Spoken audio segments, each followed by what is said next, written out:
आज तुम लोग दोबारा हेडिंग डाल लो, एवरेज वैल्यू ऑफ एसी। उसी को कंटिन्यू करेंगे, डेरिवेशन आज सब बता दूंगा मैं।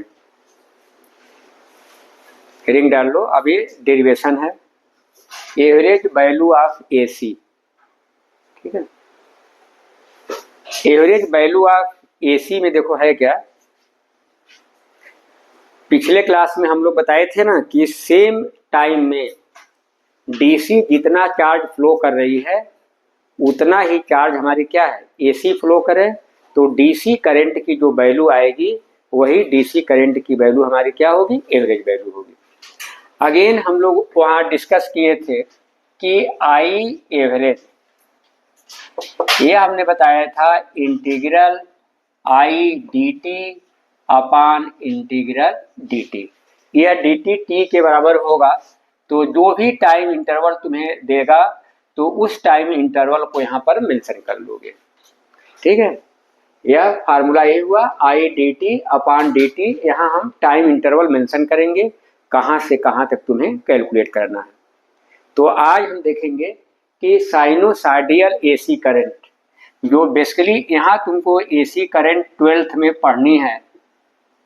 जो एसी करंट है इसका जो फार्मूला करंट का आएगा यह इस तरह से मिलेगा, I equal to I naught sine omega T या I equal to I naught cos omega T. दोनों में सेम चीज आएगा, बट जो तुम्हारी एनसीईआरटी है इसमें जो है यह I equal to I naught sine omega T को लेकर के पूरे डेरिवेशन यही है। ठीक है, लेकिन तुम चाहो तो इसको भी लेके करोगे तो रिजल्ट सेम आएगा। तो एक तो एसी का यह स्टैंडर्ड फॉर्म मिलेगा पूरा एनसीईआरटी में, न्यूमेरिकल भी तुम्हें मैक्सिमम वही मिलेंगे, कुछ न्यूमेरिकल तुम्हें रेफरेंस बुक में इस पर मिलेंगे। एक और फॉर्म तुम्हें बता दें यहीं पर कि I equal to I1 sine omega 2 plus I2 cos omega T, इस टर्म में भी इक्वेशन मिलेगा। अब साइन और कास की पोजीशन इंटरचेंज हो सकती है, उसी तरह से यहाँ प्लस की जगह माइनस भी हो सकता है। ठीक है, तो इस केस में एक तो सवाल आएगा इस वाले केस में कि पीक वैल्यू क्या होगी। पीक वैल्यू हम लोग क्या देखते हैं, आई नॉट। पीक वैल्यू या मैक्सिमम वैल्यू हम लोग क्या देखते हैं, आई नॉट। तो यह आई नॉट की वैल्यू यह रटे रहो, यह होगा under root I1 square plus I2 square, यानी साइन ओमेगा टी का जो कोफिशिएंट है उसका स्क्वायर करोगे और हमारा कास ओमेगा टी का जो कोफिशिएंट है इसका स्क्वायर। इसमें देखो सवाल इस तरह से आता है, यहाँ सवाल भी मैं करा दूं। यह बोलेगा कि I equal to 3 sine 5t plus 4 cos 5t। ध्यान देना यहाँ पर दोनों एंगल सेम है ना, ओमेगा टी यहाँ है, ओमेगा टी यहाँ है, तो सेम मैनर में यहाँ 5t एंगल है, यहाँ भी 5t। यह होना मस्ट है, तभी यह काम करेगा। और यह प्लस की जगह प्लस भी हो सकता है और माइनस भी हो सकता है। तो ऐसे केस में जो पीक वैल्यू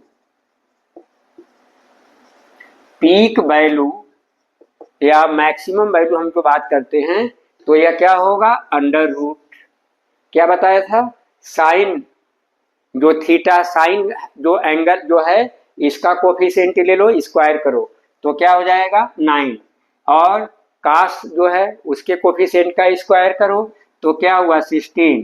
यह हो गया अंडर रूट 25 या यह हो गया 5 एम्पियर।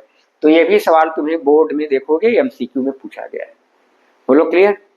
तो 3 टाइप के इक्वेशन पढ़ने हैं, I equal to I naught sine omega T, I equal to I naught cos omega T, और तीसरा टर्म ए आएगा। इसमें तुम्हें एक ही चीज पूछी जाती है कि इसका मैक्सिमम वैल्यू ऑफ करंट क्या होगा, आई नॉट। तो आई नॉट मैंने बता दिया under root I1 square plus I2 square. यह देखो बिकॉज यहाँ स्क्वायर है तो मान लो यहाँ पर -4 कास ओमेगा टी होता है तो माइनस का भी स्क्वायर क्या होगा, प्लस होगा। तो आपको समझ में आ गया होगा कि इक्वेशन या प्लस के टर्म में हो या माइनस के टर्म में हो, पीक वैल्यू की हमारी क्या आएगी, यही आएगा अंडर रूट I1 का स्क्वायर प्लस I2 का स्क्वायर। बोलो क्लियर है? तो इस पर तुम्हें सवाल मिलेंगे। अब नोट कर लो इतना सारी हाँ करें, ये भी सही कर लो, क्रॉप कर लेना। +1 होता है तो 1 -1 इसको क्रॉप कर लेना भाई, तो यह आ गया 0। चलो इतना कर लो ना, हो गया स्टार्ट। अब देखो एवरेज वैल्यू ऑफ करंट में दो डेरिवेशन है और वह दोनों डेरिवेशन तुम्हें साइनोसाइडियल करंट जो बताए थे अभी, I = I0 sin ω/t पर ही लेके करना तुम्हें, कास पर भी कर सकते हो। तो इसमें तुम्हें एग्जाम में आएगा कि प्रूफ करो कि फुल साइकिल के लिए एवरेज वैल्यू ऑफ करंट जो है 0 होती है। एक बार आएगा कि हाफ साइकिल के लिए average value of current 2I0/π होगी, जो निकालना है। तो इसको आप क्वेश्चन के फॉर्मेट में लिखो कि proof that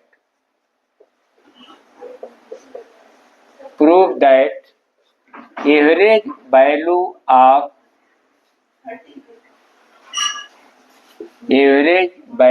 of current over full cycle is 0।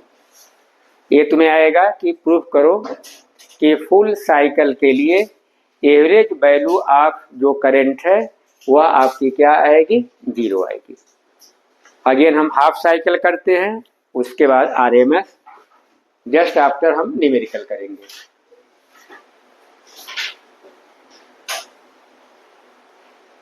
देखो यह कंप्लीटली डेरिवेशन है, यह प्रूफ करना होगा कि फुल साइकिल के बता दिया था ना, फुल साइकिल के लिए 0 होगा। हाफ साइकिल के लिए जो वैल्यू आएगी अलग अलग नेचर के लिए अलग आएगी। जैसे साइन और कास के टर्म में है तो दूसरी वैल्यू आएगी, स्क्वायर के टर्म में है तो दूसरी वैल्यू आएगी, रेक्टेंगुलर के टर्म में है तो अलग वैल्यू आएगी।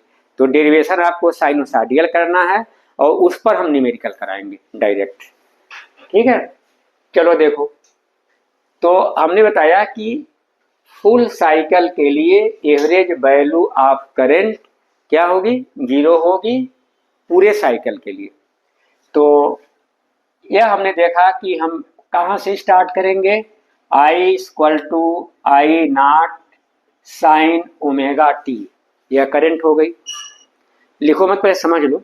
I = I0 sin ω/t। अब हम देखेंगे यहाँ पर average value of AC current I average equal to, या इसको हम IAVE कर लेते हैं,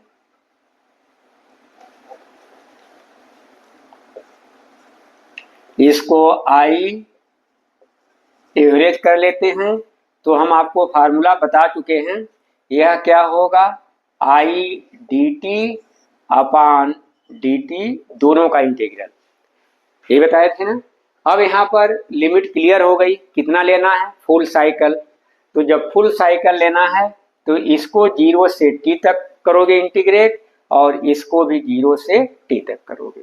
इसीलिए हमने फार्मूले में नहीं कैलकुलेट किया था। तो जो आपके कोर्स में है वह full cycle, half cycle, sinusoidal wave. अब आप वैल्यू पुट कर लो, वैल्यू पुट करो तो यह है 0 से t।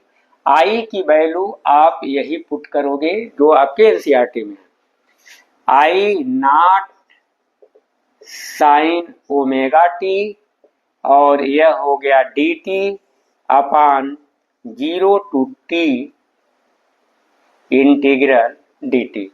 t क्यों ले रहे हैं? क्योंकि फुल साइकिल है। हाफ साइकिल होगा तो हम t/2 लेंगे। ठीक है, तो लिमिट को हम जनरली बाहर लिखते हैं, ऐसे कर लो 0 से t dt। अब देख लो, अगेन नोट करना। तो I एवरेज, बोर्ड पर देखो तुम लोग, यह आई नॉट क्या है, peak value of AC current है, मैक्सिमम वैल्यू, तो वह तो कांस्टेंट रहेगी। तो जब इंटीग्रल करोगे तो कांस्टेंट क्या हो जाएगा, बाहर आ जाएगा। तो अब यह हो गया आई नॉट इंटीग्रल, अंदर तुम्हारा बचा साइन ओमेगा टी और बच गया आपका डी टी, और लिमिट क्या हो गई 0 से टी अपान, अब नीचे देखो इंटीग्रल डी टी है तो इसको क्या ले सकते हो 1 डी टी, तो इंटीग्रल 1 डी टी टी के बराबर होगा। जैसे इंटीग्रल डी एक्स तुम पढ़े होगे, एक्स के बराबर नोट कराया था, तो इंटीग्रल 1 डी टी टी के बराबर, तो यह हो गया टी और लिमिट लोगे 0 से टी। बोलो ठीक है।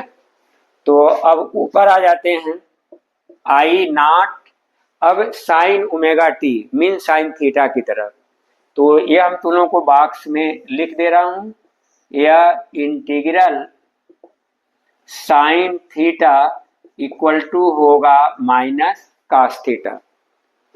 तो अब यहाँ पर इसको इंटीग्रेट करोगे तो यह होगा माइनस कास ओमेगा टी, जैसे थीटा था यहाँ ओमेगा टी है। अब ध्यान दो इंटीग्रेशन हम टी के रेस्पेक्ट में कर रहे हैं और यहाँ पर क्या है ओमेगा टी है। डिफरेंशियल में होता था तो ओमेगा टी को दोबारा डिफरेंशिएट करते थे तो ओमेगा मल्टीप्लाई हो जाता था।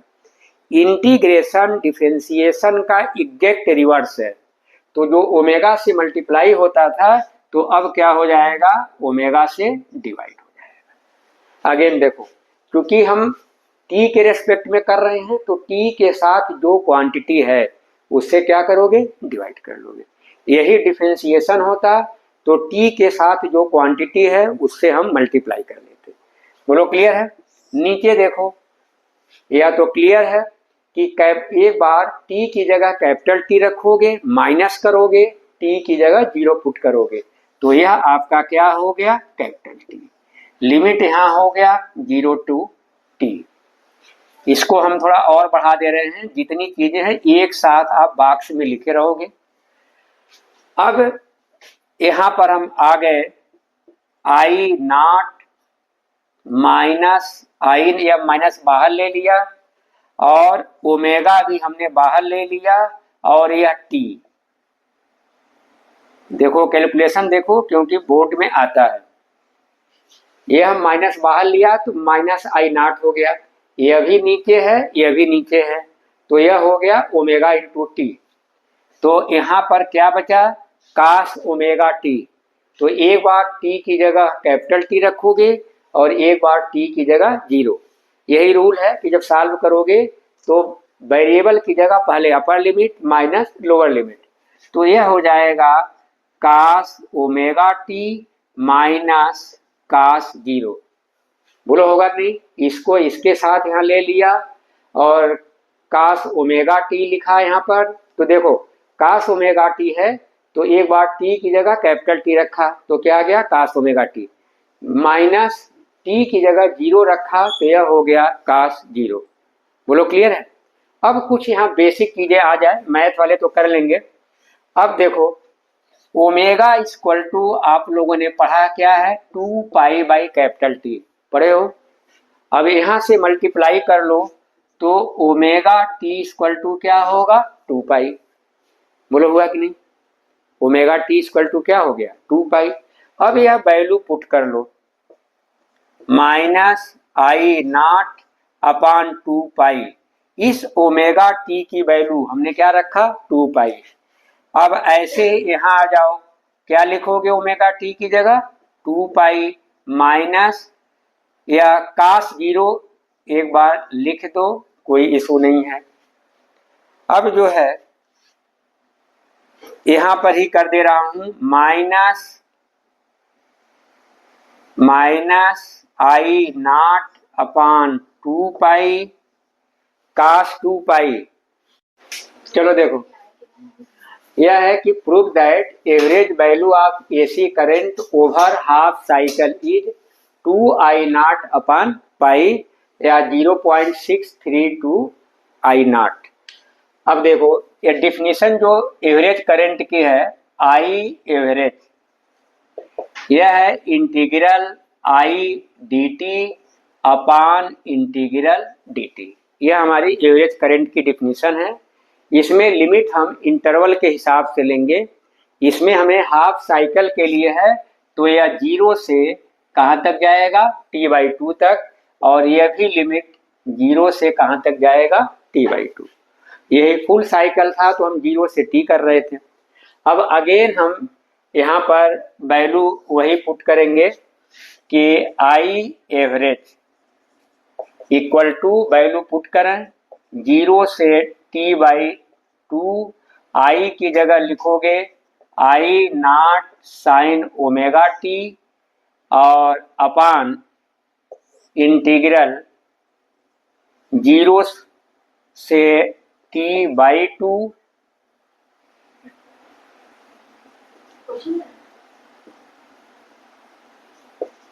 0 से t/2 इंटीग्रल dt, और यह आपका हो गया dt। देखो एवरेज करंट का यही तुम्हें फार्मूला याद रखना है। न्यूमेरिकल में कुछ और चीजें इसमें मैं बताऊंगा कैसे करेंगे। तो यह I average I D t upon integral D T, जिस इंटरवल के लिए कैलकुलेट करना है वह इंटरवल यहाँ हम मेंशन करेंगे। यहाँ हमने यहाँ लिखा है हाफ साइकिल, तो इसलिए लिमिट हम क्या ले रहे हैं, 0 से t/2। यहाँ भी 0 से t/2। यही हमारा फुल साइकिल होगा तो क्या करेंगे, कैपिटल टी जो वहाँ किए हुए थे। अब यहाँ वही सेम कहानी है, आई नॉट बाहर आ जाएगा और इंटीग्रल होगा sign omega t d T. Limit होगी 0 से t/2। यहाँ पर आप इंटीग्रल कर लोगे तो dt का इंटीग्रल हो जाएगा स्मॉल t और लिमिट हो गया 0 से t/2। अगेन ठीक है। अब हम साइन ओमेगा टी का इंटीग्रेशन करेंगे आई नॉट। साइन ओमेगा टी का इंटीग्रेशन होगा minus cos omega T upon omega, जो पीछे वाले में बताए थे, और यहाँ पर आपका ये है स्मॉल टी, लिमिट 0 से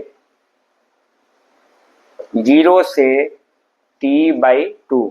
सेम यह चीज यहाँ सेम टू सेम यहाँ पर हमने नोट कर लिया। लिमिट यहाँ पर भी पुट कर लो 0 से t/2। तो देखो आई एवरेज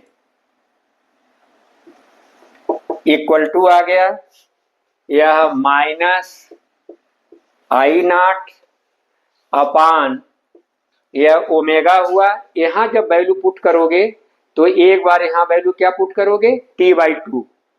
यहाँ पर वैल्यू क्या पुट होगी, t/2। तो यह हो गया ओमेगा t/2 और यह आ गया cos ओमेगा t और यह वैल्यू आ गई 0 से t/2।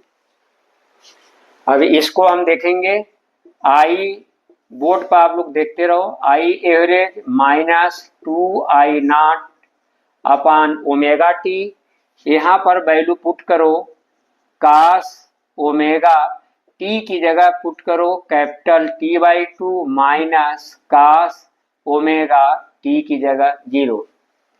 यह आ गया minus 2i naught upon omega T. यह हो गया cos ओमेगा टी। अब देखो पीछे मैंने बताया था कि इस ओमेगा टी की वैल्यू किसके बराबर होती है, 2π। पिछले वाले में लिखे थे बॉक्स में, तो अब यहाँ पर लिखोगे 2π/2। ओमेगा टी क्या आ गया, 2π/2 माइनस cos 0। 2 से 2 कट गया, यह minus 2i not. Omega T की जगह यहाँ भी ओमेगा टी की जगह 2π रखिए। cos पाई की वैल्यू होती है -1 और cos 0 होता है 1। यहाँ पर बस एक चीज यहाँ और पीछे है, cos पाई की वैल्यू होती है -1। तो -2i नॉट इंटू -2 अपान 2π, या यहाँ पर आ गया तो 2 से यह 2 कैंसिल होगा, minus minus plus 2i naught upon pi अब यह प्रूव हो गया कि I average equal to 2I naught upon pi. 2/पाई की वैल्यू निकालोगे तो 0.632I नॉट, यही तुम्हें आएगा डेरिवेशन के लिए।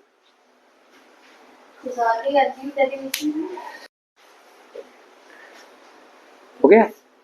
देखो RMS वैल्यू ऑफ करंट या वोल्टेज सब में सेम होगा, बस बताया आपको क्या चेंज करना है। इस RMS का मीनिंग क्या है, ये देखो RMS का है root mean square. Root mean square इस RMS का है।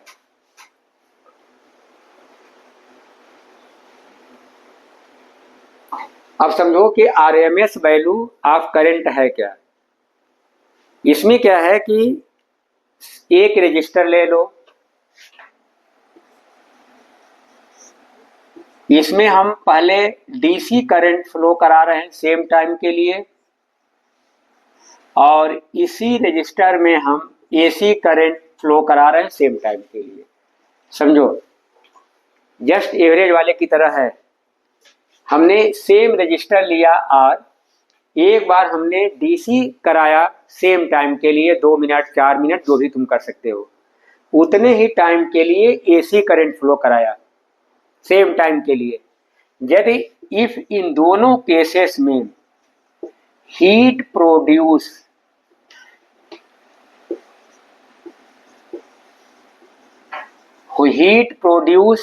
या ये कहीं कहीं मिलेगा तुम्हें power loss, power consume same time के लिए है। यदि हीट प्रोड्यूस या पावर लॉस दोनों केसेस में इक्वल हो गया तो DC की यह वैल्यू AC के RMS वैल्यू के बराबर होगी। अगेन समझो, सेम सर्किट में या सेम रजिस्टर में DC फ्लो कराओ मान लो 10 मिनट्स के लिए, और उसी सेम रजिस्टर में AC फ्लो कराओ 10 मिनट्स के लिए, तो दोनों में क्या हुआ, रजिस्टर भी सेम है, टाइम भी सेम है 10 मिनट का, और दोनों में हीट जो पैदा हो रही है या हीट जो लॉस है या पावर लॉस है वह इक्वल हो गया। तो यह DC की यही वैल्यू इस AC करंट के RMS वैल्यू के बराबर। ठीक है, बोलो क्लियर हुआ कि same current equivalent DC current, DC की equivalent current that produces same amount of heat as the AC current passes for the same time. यानी DC करंट की वह वैल्यू जो उतना ही हीट प्रोड्यूस करती है कि AC करंट हमारा क्या हो, सेम टाइम के लिए पास किया जाए, तो वह हमारी DC करंट की वैल्यू AC करंट के RMS वैल्यू के बराबर होती है। ठीक है, तो अब इसका जो है लिख देते हैं डिफिनीशन। इसका हम लिखेंगे डिफिनीशन।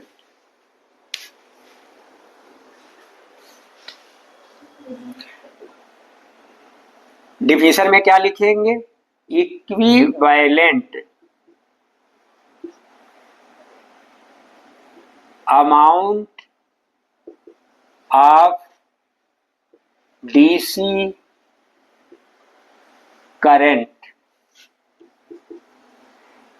that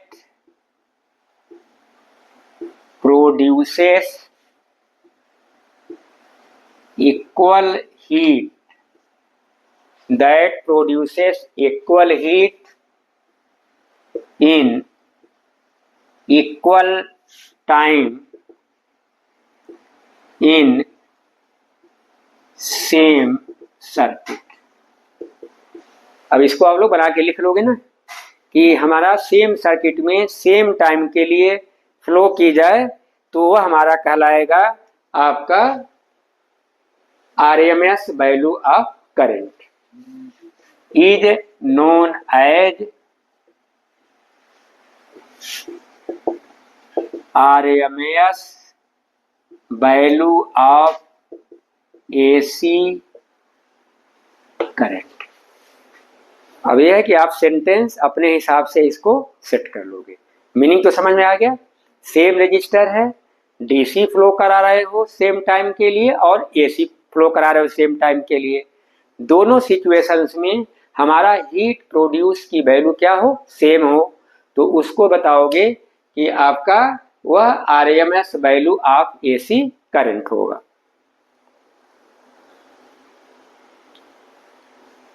नोट हो गया?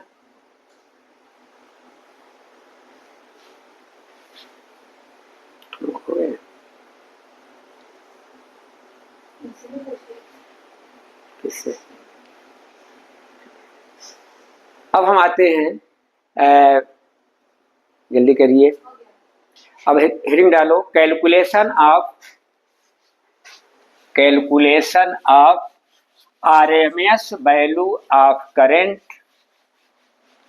Calculation of RMS value of current for full cycle. इसमें 830 कर दो। क्यों? हो नहीं पाया, चुप रहो, बीच में नहीं छोड़ूंगा। चलो, तो अब ये देखना है कि आरएमएस वैल्यू फुल साइकिल, जबकि देखो न्यूमेरिकल में क्या होगा कि तुम्हें कुछ भी पूछा जा सकता है। नहीं है, डाल दें, जाओ बाहर बता क्या कैलकुलेट, ये नोट हो गया था इसमें कि हम फुल साइकिल के लिए एसी करंट के लिए या वोल्टेज के लिए हम आरएमएस वैल्यू को कैसे कैलकुलेट करेंगे। करंट होगा तो करंट इक्वेशन लिखोगे, वोल्टेज होगा तो वोल्टेज इक्वेशन। तो हम करंट की बात करते हैं तो जो हमें पढ़ना है I = I not sine omega T, यह करंट का इक्वेशन है और यह साइनोसॉइडल, इसको ग्राफ हमारा क्या है, साइन थीटा की तरह है, 0 T/2 T 3 T/2, इस पर हमारा करंट I है और यह वैल्यू हमारी होगी I0। तो अभी हम साइनोसॉइडल करंट के लिए कर रहे हैं जो आपके कोर्स में है, न्यूमेरिकल में सबका होगा। अब देखो, इसको निकालना है तो इसकी बेसिक समझो, नोट कर लो, थोड़ा समझना पड़ेगा, उसके बाद आपको समझ में आएगा RMS value of AC current, RMS value of AC current. अब समझो यहाँ पर बेसिक चीज, क्योंकि ये हम जो तुम्हें बता रहे हैं या न्यूमेरिकल में खूब यूज होगा। जो अभी इसकी स्टार्टिंग पॉइंट है, इसी से न्यूमेरिकल लगेंगे, इसलिए ढंग से समझ लो। आरएमएस का मतलब क्या बताया था, रूट मीन स्क्वायर। अगेन देखो, न्यूमेरिकल यहीं से होगा और डेरिवेशन भी यहीं से होगा। आरएमएस का मतलब क्या बताया, रूट लेना है, माना अंडर रूट करना है, और उसके बाद क्या लेना है, मीन लेना है, मीन मीन्स एवरेज लेना है, और यस का मतलब स्क्वायर। अब है क्या कि देखो, यह करंट आई जो है यह टाइम पर डिपेंड कर रही है, टाइम चेंज होगा तो करंट आई की वैल्यू क्या होगी, चेंज होगी। अब करना क्या है कि डिफरेंट टाइम पर जो करंट है उसका स्क्वायर करना है। यस से क्या हुआ, स्क्वायर करना है। तो यहाँ पर मान लो करंट 2 एम्पियर है तो 2 का स्क्वायर 4। हाँ बोल, यहाँ आई है, या I = I0 साइन। अब देखो इसका मतलब समझो, रूट मीन स्क्वायर, तो हमेशा राइट साइड से इंटरप्रिटेशन करोगे आप। पहले क्या है, स्क्वायर, तो करंट का क्या करेंगे, स्क्वायर करेंगे। उसके बाद क्या लेना है, मीन। उसके बाद हम क्या करेंगे, मीन लेंगे, मीन का मतलब एवरेज, और उसके बाद क्या करेंगे, रूट अंडर रूट लेंगे। तो IRMS, अब यहीं से आप लोग समझिएगा, IRMS = अंडर रूट, यह रूट आ गया पहले, और क्या है, मीन किसका लेना है, स्क्वायर का लेना है। मीन किसका लेना है, स्क्वायर ऑफ करंट का, वोल्टेज होगा तो वोल्टेज। तो अब ये बताओगे I² का एवरेज, बोलो समझ में बात आई। IRMS रूट हमने लगा दिया, मीन लेना है, मीन एवरेज, मीन किसका लेना है, आई के स्क्वायर का। बोलो क्लियर है। तो अब यह जैसे पीछे हमने देखा, अब यह आई स्क्वायर एक क्वांटिटी है, यह हो गया इक्वेशन ए। ठीक, बोलो क्लियर है। तो हम करेंगे क्या कि आई स्क्वायर का एवरेज निकाल लें, उसके बाद यहां पुट कर दें, रूट ही क्यों रखना पड़ेगा, आई स्क्वायर क्या क्या करेंगे, एवरेज निकालेंगे। अब जरा देखो, पीछे हमने जब आई एवरेज निकाल रहे थे तो हमने क्या फार्मूला लिखा था, I D t upon integral D t. बोलो ये लिखा था नहीं, यही था, डिराइव करके दिखाए थे कि आई एवरेज निकालना है, किसका एवरेज, आई का, तो आई डी टी। अब हमें क्या चाहिए, आई स्क्वायर का एवरेज, किसका निकालना है, आई स्क्वायर का एवरेज, तो यहां क्या हो जाएगा, स्क्वायर। आगे समझ बात नहीं, आई एवरेज था तो हमने क्या लिखा था, I D t upon integral D T. अब आई स्क्वायर का एवरेज है तो आई की जगह क्या लिख देंगे हम लोग, आई स्क्वायर। बोलो क्लियर कंसेप्ट, करुणा समझ आ रही बात। आई एवरेज फिर बार बार समझा रहा हूं क्योंकि न्यूमेरिकल हम कराएंगे कठिन, तो क्योंकि देखो ऐसे न्यूमेरिकल इस पर आएंगे ना एकदम पूरा पूरा खराब कर लेगा पेपर। आई स्क्वायर का एवरेज लेना है तो आई स्क्वायर डी टी, आई का एवरेज लेना था तो I D T, I cube का एवरेज लेना होगा तो आई क्यूब डी टी। बोलो क्लियर है, क्योंकि एवरेज में क्या करते हो, नंबर ऑफ टर्न से डिवाइड करते हो तो टाइम तो वही रहेगा। बोलो ठीक है। अब हमें इसमें जो करना है एक पूरी साइकिल के लिए करना है, जो आरएमएस वैल्यू क्या निकालते हो, फुल साइकिल के लिए, तो लिमिट यहाँ क्या ले लोगे, 0 से t, और यही लिमिट आप क्या ले लोगे, 0 से t। बोलो क्लियर है, क्लियर। तो अब हम इसी चीज को हम यहाँ सॉल्व कर रहे हैं, ये मैंने बॉक्स में बना दिया और यह चीजें यहाँ ऐसे आती रहेंगी, ठीक है। अब देखो, तो अब हम आई स्क्वायर का एवरेज लेंगे, तो बोलो इंटीग्रल क्या होगा, 0 to t I square d t upon 0 to capital t d t. बोलो एग्री हो, ठीक है। अरे यार अभी हमें इसको निकालना है, फिर जब आई आरएमएस निकालेंगे तो पुट कर देंगे। अभी हम अंडरआउट क्या बार बार बनाना पड़ेगा, तो ऐसे इंटीग्रल है फिर अंडरआउट बनाओ। तो देखो यह चीज क्लियर हो गई। अब जो है वैल्यू पुट कर लो, जब वैल्यू पुट करोगे तो इंटीग्रल 0 से टी डी टी, सॉरी 0 से टी आई स्क्वायर की वैल्यू रखो, आई पता है यह, अब आई का स्क्वायर कर लो तो यह होगा आई नॉट का whole square sine square omega T, और यह हो गया आपका डी टी।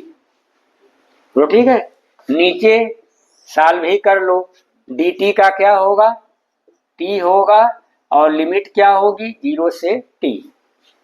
तो ठीक है, लिमिट क्या हो जाएगी, 0 से टी। अब हम इस लाइन के बाद हम यहाँ आते हैं, तो ठीक है। अब इस लाइन के बाद यहाँ आते हैं तो देखो आई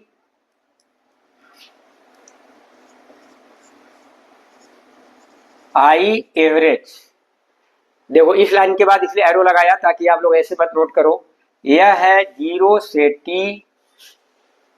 अब यहां पर देखो आई नॉट, यह हमारा क्या है, कांस्टेंट है, आई नॉट इस जाओ, आई नॉट स्क्वायर क्या है, या कांस्टेंट है, जाओ कोई टीचर आए आपसे मिलने, तो बोल दो बैठ ले, चलेगा वापस बोले आने के लिए, ठीक है ठीक है। चलो आई नॉट स्क्वायर, देखो आई नॉट कांस्टेंट है तो आई नॉट स्क्वायर क्या होगा, कांस्टेंट हो,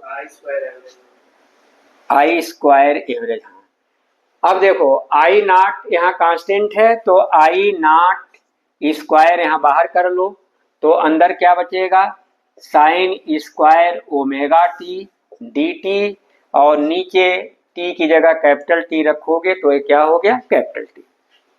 हो गया। अब यहाँ पर आते हैं हम लोग साइन स्क्वायर ओमेगा टी। यहाँ देखो कास 2 थीटा इक्वल टू होता है 1 minus 2 sine square omega T. यह ट्रिग्नोमेट्री का है, तो इसकी वैल्यू चाहिए तो इसको इधर ले लो, तो 2 sine square omega t equal to होगा 1 माइनस, सॉरी यहाँ भी ओमेगा टी ले लो, यहाँ भी चलो कास 2 ओमेगा टी को लिखोगे 1 minus 2 sine square omega T. 2 sine square omega T होगा 1, यह इधर आएगा ना, सॉरी यह इधर जाएगा या इधर आएगा तो ठीक है, 1 माइनस 2 कास 2 ओमेगा टी, या यहाँ से हो गया sine square omega t equal to 1 minus cos 2 omega T upon 2। I square average, यहाँ पर वैल्यू क्या थी, नहीं यहाँ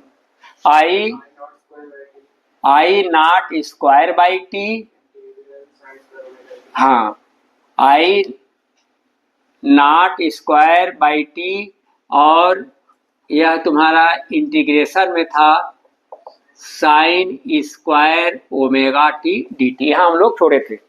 अब इसकी जगह हम वैल्यू क्या पुट करेंगे, ये पुट करेंगे, इसकी जगह वैल्यू पुट करें तो यह हो गया I naught square by T, integration limit यह 0 से टी रहेगी, वैल्यू पुट करो 1 minus cos 2 omega T upon 2 D T, और लिमिट होगी हमारी 0 से टी।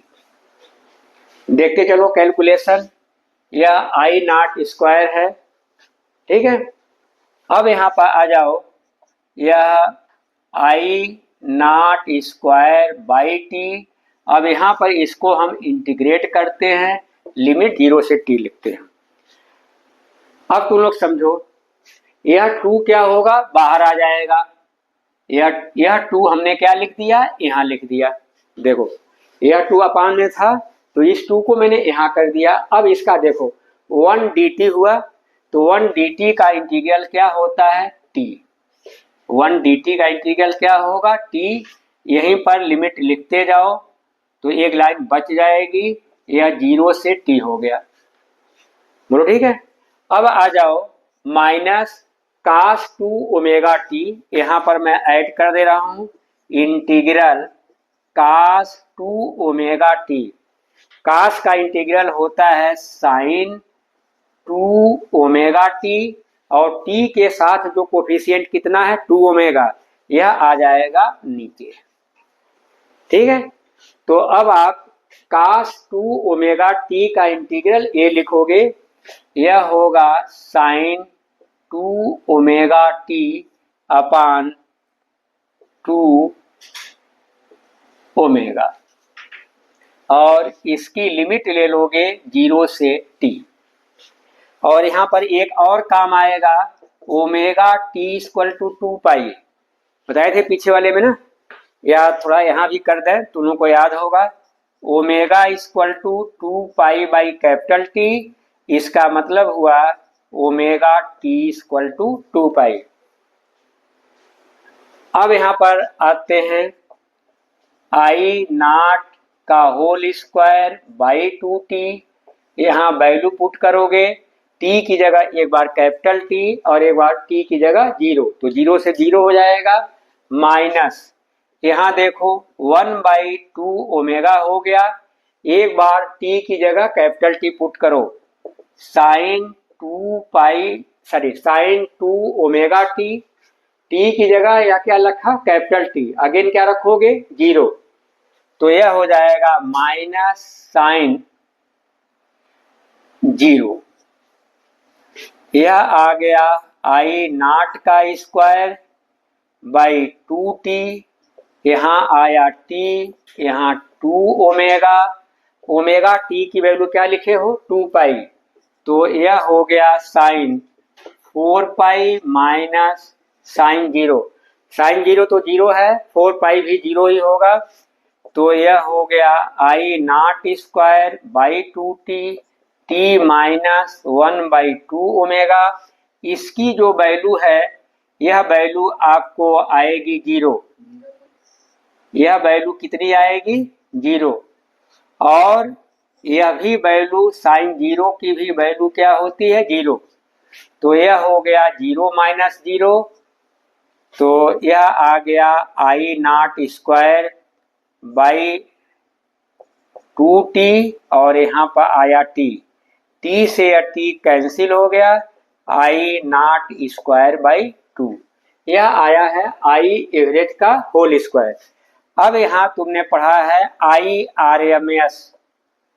क्या लिखा था हम लोगों ने? अंडर रूट आई स्क्वायर का एवरेज, आई स्क्वायर का एवरेज, ये लिखे थे ऊपर इक्वेशन ए में। अब यहाँ वैल्यू पुट कर दो अंडर रूट, यह कर लो आई स्क्वायर बाई 2, या यह आ गया आई नॉट बाई रूट 2, या यह होगा अंडर रूट सॉरी यह होगा 0.707 आई नॉट। तो अब तुम्हारा यह फार्मूला यहाँ प्रूव हो गया। आई RMS, हाँ ठीक, I RMS equal to I naught upon root 2 0.07 I naught. यह आपको याद रखना।